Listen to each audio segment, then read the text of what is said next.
माननीय अध्यक्ष महोदय, मराठवाड्यातील 8 जिल्ह्यामध्ये पशुखाद्य निर्मितीचे कारखाने नाही.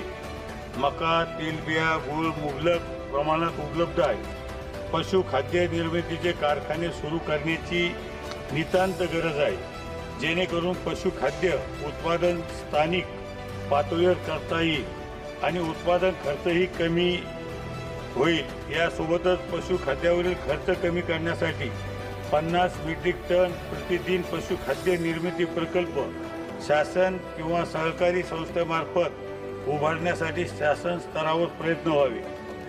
माननीय अध्यक्ष महोदय, शेतकऱ्यांना दुभती जनावरे घेण्यासाठी निधीची मराठवाड्यासाठी स्वतंत्र तरतूद करावी. मी माननीय कृषी मंत्री श्री शिवराजसिंह चौहान साहेब यांना विनंती करतो की दुग्धोत्पादक शेतकऱ्याला दुभत्या जनावरांच्या